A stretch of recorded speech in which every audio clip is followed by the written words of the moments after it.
Bonjour. Euh, voilà, j'ai à cœur de faire ce matin une vidéo sur le célibat, plus sur le mariage, mais aussi un peu sur le célibat. Euh, je sais pas trop ce qui va être dit. Alors papa, je te remercie que tu m'as mis de parler de ça.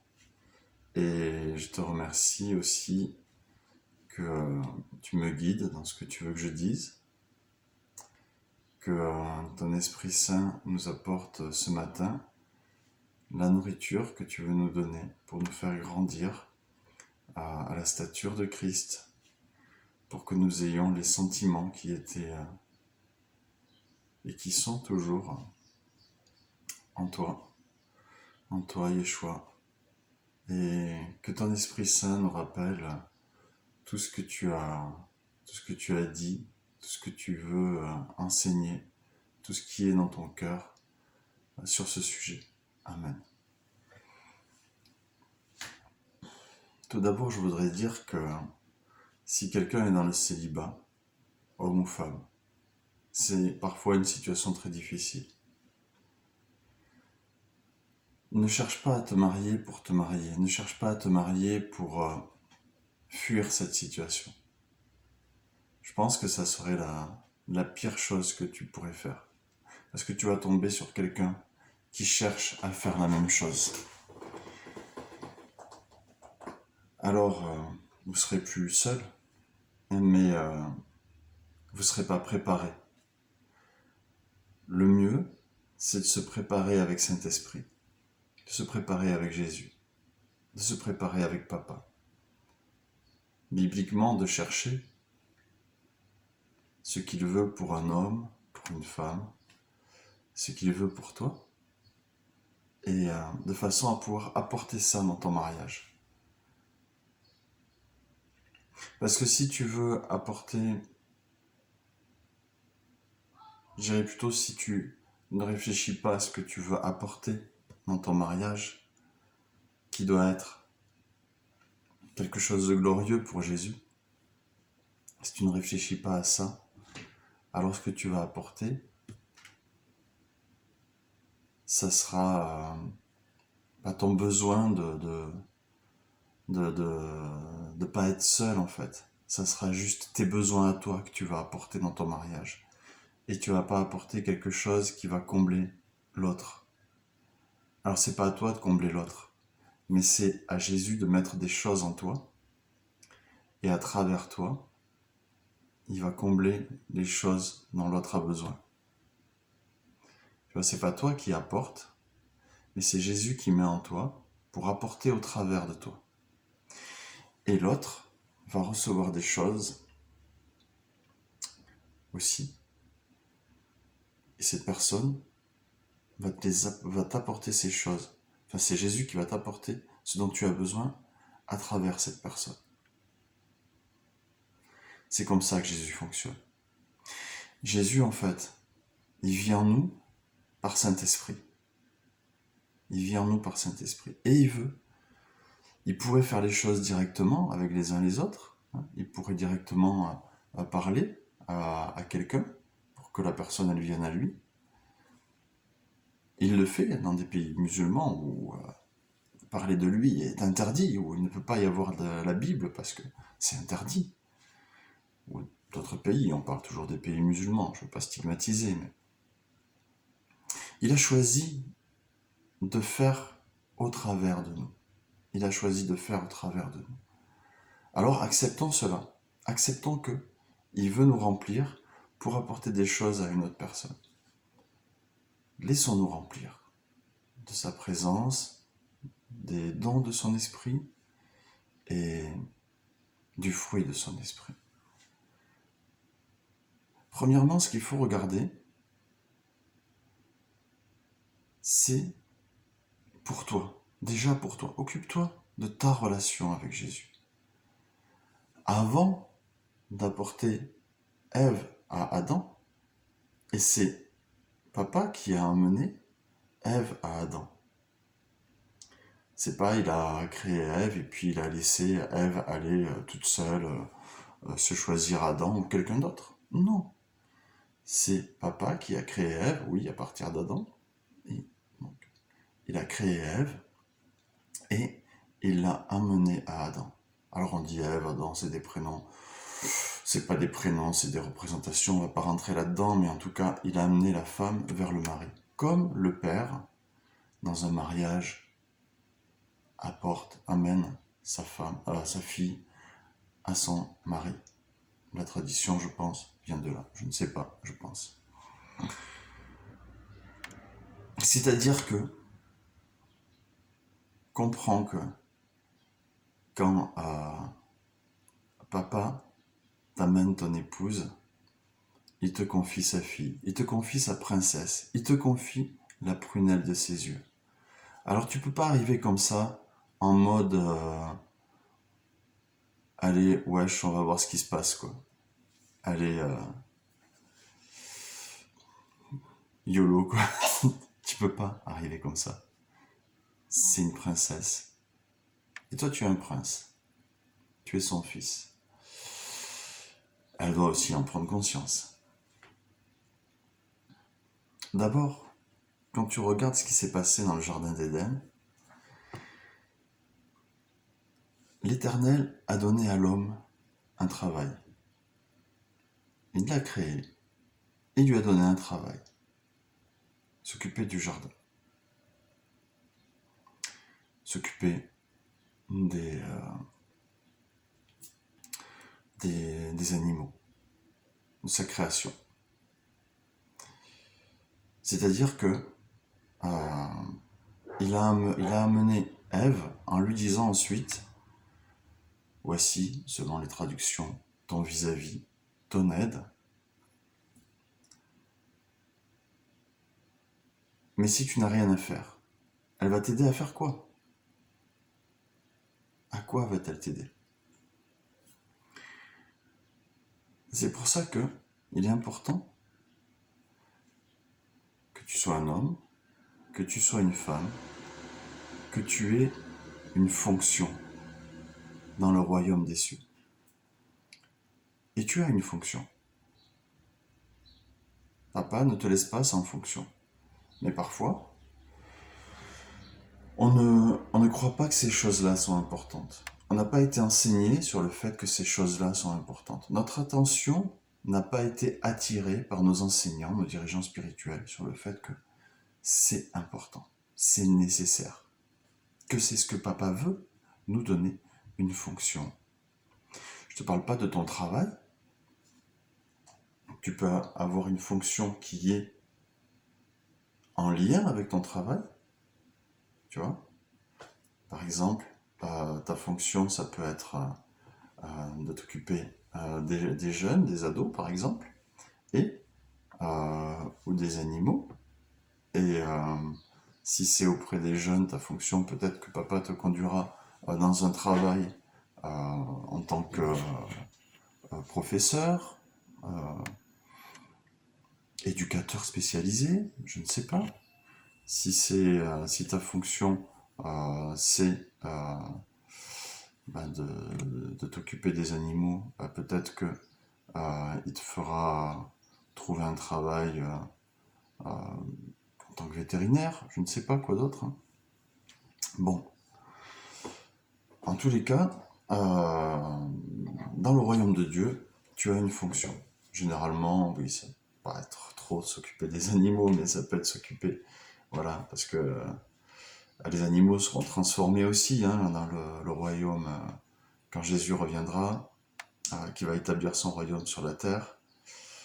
Je ne parle pas du paradis, je parle du millénium. Quand on sera avec lui au paradis, après le jour du jugement dernier, je ne sais pas. Mais ce que je sais, c'est que sur sa montagne sainte, au moins pendant le millénium, il ne se fera aucun mal. L'enfant pourra mettre la main dans le trou de la spie. Ça veut dire que même le serpent sera transformé. Même le serpent sera rétabli dans sa condition originelle, qui était bonne en fait. Qui était bonne. Le lion ne mangera pas l'agneau. Est-ce qu'il sera herbivore? En tout cas, il n'y aura pas de méchanceté, il n'y aura pas d'agressivité, il n'y aura pas besoin de se défendre, il n'y aura pas d'armes. et les animaux seront paisibles aussi. Et c'est vraiment intéressant de réfléchir à ça, mais le fait est que tu as une fonction dans le royaume des cieux. Et cette fonction, il faut la rechercher auprès de papa. Alors il faut lui demander. Peut-être que il va te mettre auprès de toi un conducteur spirituel qui va t'aider à trouver cette fonction. Est-ce que c'est dans la louange? Est-ce que c'est dans l'enseignement? Est-ce que c'est dans le fait de prendre soin des autres, d'être berger? Est-ce que tu es apostolique? Est-ce que tu es dans le prophétique? Est-ce que, je ne sais pas, tu es, oui, dans le domaine du couple, dans le domaine de la restauration des âmes? Qu'est-ce que Jésus veut faire avec toi? Tu as besoin d'une vision. Parce que cette vision, c'est aussi quelque chose que que Dieu veut apporter dans ton couple, dans ton futur couple. C'est quelque chose qu'il veut apporter, cette vision. Parce que tu peux être un couple, voilà, chrétien, qui vont à l'église le dimanche. Et puis dans la vie, vous n'avez rien à faire, vous n'avez pas d'objectif, à part aller de dimanche en dimanche. Les vacances, témoigner à droite à gauche, oui, peut-être. Oh, si on pouvait témoigner aux voisins. Voilà, puis quand tu as témoigné aux voisins et puis qu'ils t'ont rejeté, tu as témoigné à tous les voisins, tu as témoigné à toute ta famille. Qu'est-ce que tu veux faire de plus? Eh ben, regardons la télé ce soir. Et puis les jours passent, la vie passe. Et ta fonction en Christ, quand le moment de le rejoindre arrive, eh bien tu n'es pas entré dedans. Et tu n'as pas vécu les choses merveilleuses. Tu es sauvé. Mais tu n'as pas vécu les choses merveilleuses qu'il avait prévues pour toi. Tu n'as pas vécu les grandes choses qu'il avait prévues pour toi. Et pour ton couple, vous ne l'avez pas vécu. Vous n'êtes pas entré dans la vision qu'il avait pour vous.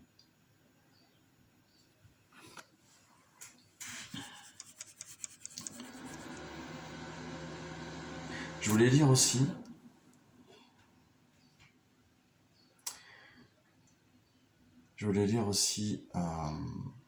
parce que c'est important, une fois que tu as ta vision, une fois que tu as reçu la vision que Jésus veut te donner, une fois que tu es entré dans l'appel qu'il a pour toi, que tu as trouvé cet appel pour toi, une fois que tu t'es formé, parce que c'est pas tout d'avoir un appel, s'il te dit oui, tu as un appel dans la louange, il faut te former à la louange. Il suffit pas de savoir jouer d'un instrument. Tu sais, il y a des gens, ils croient qu'ils jouent d'un instrument, ils jouent de la guitare, ils jouent du piano, ils jouent de... je sais pas. Ils savent bien chanter. Alors ils se disent oui, mon appel est dans la louange. Mais pas forcément. Peut-être. Peut-être que ton appel est dans la louange parce que oui, Dieu t'a donné de savoir jouer d'un instrument ou bien chanter. Alors oui, peut-être que ton appel est dans la louange, mais peut-être. Peut-être que c'est autre chose. Mais si c'est dans la louange, alors il faut te former à la louange. Ça n'a rien à voir avec le fait de chanter du Goldman, ou du Cabrel, ou du Maître Gims. Non, ça n'a rien à voir.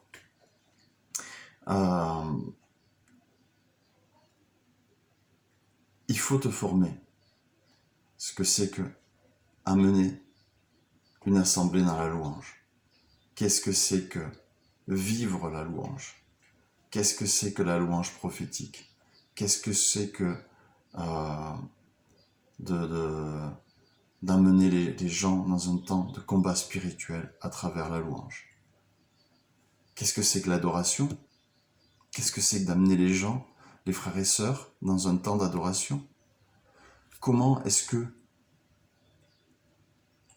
tu fais pour guider les personnes? Quand tu es dans la louange, tu es à un poste de combat. C'est sur toi que l'ennemi tire en premier. Et quand il t'a descendu, il va descendre le reste de l'assemblée. Donc, C'est comme si tu es un chef de section, tu vois. Et si tu ne sais pas conduire la louange et que tu ne cherches pas à savoir le faire, tu peux faire de très gros dégâts dans une assemblée. De très gros dégâts. Je ne vais pas rentrer dans ces détails-là, mais tu peux faire de très gros dégâts. Parce que quand Satan t'a fait tomber, on te raconte un exemple simple. Satan t'a fait tomber. Et puis il y a des jeunes filles qui te regardent, des jeunes femmes qui te regardent parce que tu es dans la louange. Ou des hommes, si tu es une femme. Tu as toutes les chances de les amener avec toi là où Satan t'a fait tomber. Ça c'est déjà vu. Fais très attention. Il faut te former. Si tu as un appel dans l'enseignement, il faut te former. C'est pas parce que tu es professeur, c'est pas parce que tu es enseignant de biologie, par exemple, tu es prof de biologie dans un lycée, tu as des dons naturels. Puis sinon, tu n'aurais pas choisi ce métier. Si tu n'as pas des dons naturels pour l'enseignement, bah, faut pas choisir prof dans un lycée ou un collège ou une école. Faut pas. Mais c'est pas parce que tu as des dons naturels pour faire ça que tu es appelé à enseigner la Bible, à enseigner la parole de Dieu. Et si tu l'es, alors ne crois pas que c'est parce que tu es déjà dans un métier d'enseignement que tu es capable d'enseigner tout simplement, que tu n'as pas besoin de préparation. Parce qu'on n'enseigne pas la Bible comme on enseigne à l'école, comme on enseigne dans une université. On n'enseigne pas de la même façon. C'est autre chose, c'est une parole vivante. C'est une parole qui est vivante, qui est en mouvement. Et un coup tu vas comprendre une chose, un coup tu vas comprendre une autre. Tu ne peux pas l'enseigner comme une science immuable. Tu dois te laisser guider quand tu enseignes ça. Donc, toutes ces choses que tu vas apporter dans ton mariage, tu dois te former.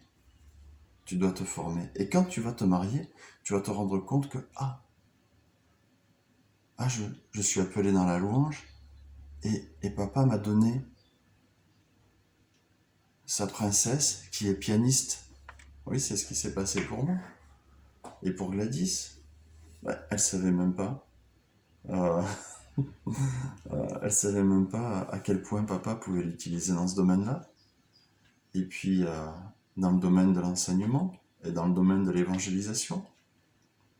Et il a mis des dons en moi pour pouvoir faire éclore tout ça. Et c'est là qu'on en vient au passage que je voulais vous lire. Cette vidéo va vraiment être plus longue que ce que j'avais pensé. Mais bon, je prends beaucoup plaisir. Éphésiens 5, verset 22. Femmes, soyez soumises à vos maris comme au Seigneur. Car le mari est le chef de la femme, comme Christ est le chef de l'Église, qui est son corps et dont il est le sauveur. Or, de même que l'Église est soumise à Christ, les femmes aussi doivent l'être à leur mari en toutes choses. Marie, aimez vos femmes, comme Christ a aimé l'Église et s'est livré lui-même pour elle, afin de la sanctifier par la parole, après l'avoir purifiée par le baptême d'eau, afin de faire paraître devant lui cette Église glorieuse, sans tache, ni ride, ni rien de semblable, mais sainte et irrépréhensible. C'est ainsi que les maris doivent aimer leurs femmes, comme leur propre corps. Celui qui aime sa femme s'aime lui-même, car jamais personne n'a haï sa propre chair, mais il la nourrit et en prend soin, comme Christ le fait pour l'Église, parce que nous sommes membres de son corps. C'est pourquoi l'homme quittera son père et sa mère et s'attachera à sa femme, et les deux deviendront une seule chair. Ce mystère est grand, je dis cela par rapport à Christ et à l'Église. Du reste, que chacun de vous aime sa femme comme lui-même, et que la femme respecte son mari. Il y a vraiment beaucoup de choses à dire sur ce passage. On va s'attacher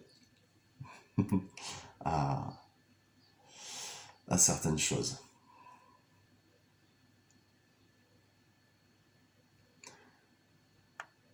Tout d'abord,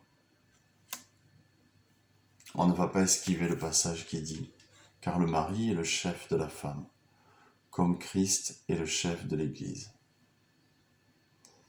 C'est-à-dire que le mari donne la direction, puisque c'est, comme on l'a vu dans, la Genèse, la tâche a été confiée à l'homme. Donc, il a une tâche à accomplir, mais c'est pas que lui qui doit l'accomplir, c'est sa femme aussi. C'est comme si un papa lui donne le plan, et puis ben voilà, regarde ça avec ta femme, et puis allez-y. Et donc l'homme est censé arriver en disant voilà le plan que papa m'a donné. Voilà. Maintenant, dans la nouvelle alliance, le fait est aussi que Jésus dit, à travers Paul, il n'y a plus ni homme ni femme, ni juif ni grec. Dans l'Église, dans le corps de Christ, on est aussi tous capables de recevoir une direction de Jésus. Mais l'homme doit prendre à cœur quand même, puisque c'est quand même là aussi Paul qui parle sous l'inspiration de Yeshua, l'homme doit prendre à cœur de recevoir le plan. Sa femme peut-être va lui dire, écoute, t'as mal compris le plan. Alors ils vont se mettre devant Dieu tous les deux, ils vont prier. Mais c'est quand même l'homme qui doit donner la direction. La femme peut-elle se soumettre à son mari? Je connais beaucoup de femmes qui sont heureuses d'être soumises à leur mari quand leur mari est comme Christ pour elles. Oh, on n'est pas parfait. On fait des boulettes. On est parfois injuste. On est des hommes. Mais on a l'Esprit Saint. Donc on est capable de réfléchir, de se mettre devant lui, et puis de revenir vers nos femmes et de dire écoute ma chérie, je me suis planté, je te demande pardon, voilà. Et un mari qui est comme Christ va faire passer sa femme avant lui-même. Parfois il a envie de s'acheter un truc, mais il sait que sa femme a besoin de telle chose ou qu'elle aimerait telle chose, alors il va pas s'acheter le truc qu'il aimerait s'acheter, il va plutôt mettre de côté pour acheter la chose qui va aller pour sa femme. Il va donner le temps qu'il aurait aimé peut-être mettre de côté pour se reposer, pour faire quelque chose. Il va peut-être finalement le consacrer à sa femme. Normalement, quand il sent que papa veut ça, quand il sent que oui, ça ferait plaisir à sa femme qu'il fasse ça, bah, au lieu de faire ce que lui voudrait faire, il va sacrifier ses envies, ses désirs à lui, et puis il va faire ce qui est bon pour sa femme. Parce que, tu vois, c'est écrit que les maris doivent aimer leur femme comme leur propre corps. Si t'aimes pas ton corps, si tu t'en fiches, tu vois, eh ben, ton corps va te le rendre, hein, en fait. T'en fais pas. Hein. Si tu prends pas soin de toi, tu vas avoir du cholestérol, tu vas avoir du diabète, tu vas avoir des champignons, tu vas avoir tout un tas de choses en fait que tu n'aurais pas aimé avoir, quoi. Et ben dans ton mariage, c'est pareil. Si tu prends pas de soin de ton épouse, tu vas avoir plein de choses que tu n'aurais pas aimé avoir et ça sera ta faute. Mais oui, ça sera ta faute. Ça sera que ta faute. Alors que si tu rends ta femme heureuse, si tu t'attaches à ça chaque jour de ta vie,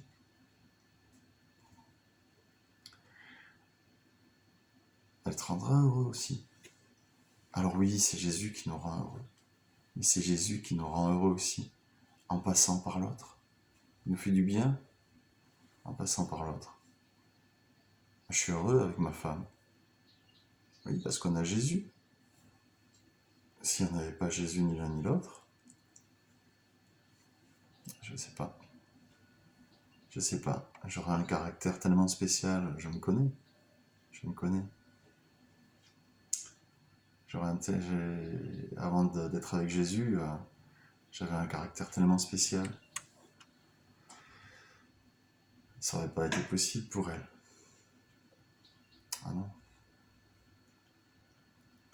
Donc, ce passage, il est vraiment important. Et tu dois en tenir compte dans ton mariage. Tu dois méditer chacun de ces versets et demander à l'Esprit Saint qu'est-ce qu'il veut pour ton mariage, pour ton épouse, pour ton époux. Qu'est-ce qu'il veut? Qu'est-ce qu'il veut que tu fasses aujourd'hui? Tu peux poser la même question pour qu'est-ce qu'il veut que tu fasses aujourd'hui pour tes parents, pour tes enfants.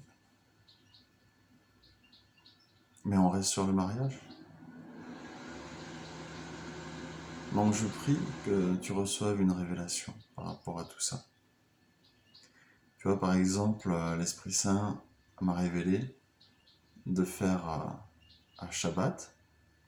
Non, pas Shabbat comme les Juifs, parce qu'on n'est pas Juifs, mais on prie, on prend occasion pour prier pour eux, pour qu'il y ait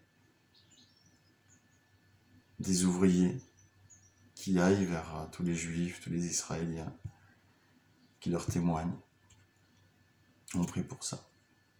Et à l'occasion de faire Shabbat,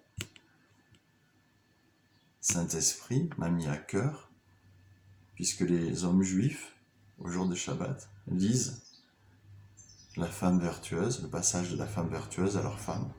Il m'a mis à cœur de faire pareil. Il m'a pas dit, fais ça, et puis il va se passer ça, ça, ça. Mais je vois à quel point ma femme aime et attend ce moment-là. Et puis si elle l'a pas, ben, elle réclame. Et, euh, et elle m'a dit que ça produisait des choses en elle. Alors le fais pas, je te dis pas de le faire. Ne fais les choses que si Saint-Esprit te révèle de le faire. Voilà. Après, il y a des choses qu'il faut faire, hein, évidemment. Hein. C'est écrit dans la Bible. Hein. Fais ce que ta main trouve à faire, que celui qui ne veut pas travailler ne mange pas. Voilà, on peut rentrer dans des sujets. Mais donc, voilà, on est appelé à faire quand même certaines choses. Il y a des choses qui sont écrites, il faut les faire. Et il y a d'autres, c'est des révélations. C'est pas parce que Saint-Esprit a révélé quelque chose à quelqu'un que tu dois faire la même chose. En tout cas, on va prier.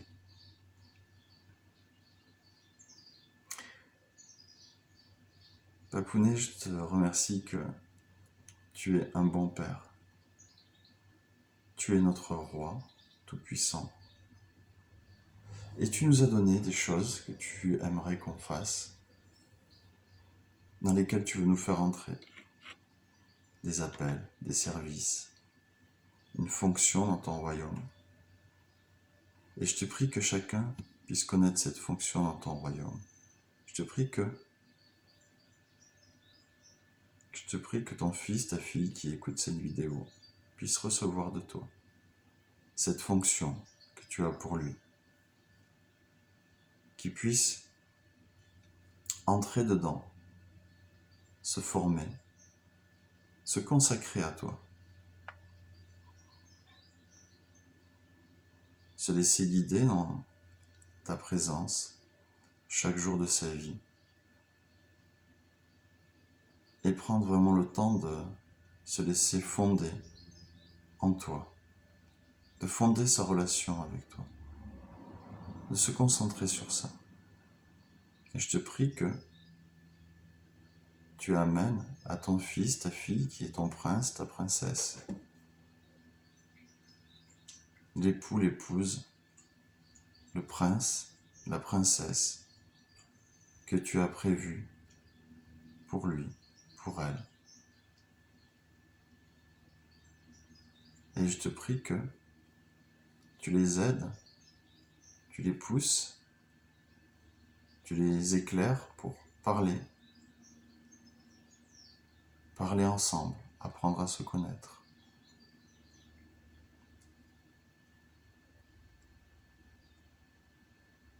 Échanger sur la vision que tu as mis dans leur cœur.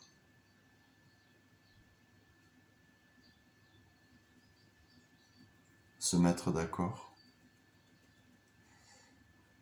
et construire ce mariage avec toi. Ce mariage qu'on dit à 3 brins, dont tu es le centre. Et je te remercie que si le frère et la sœur qui écoutent n'est pas encore marié, que ce mariage arrive au plus vite, au plus rapidement, que ce soit une vraie bénédiction et que ce mariage amène beaucoup d'autres âmes à toi.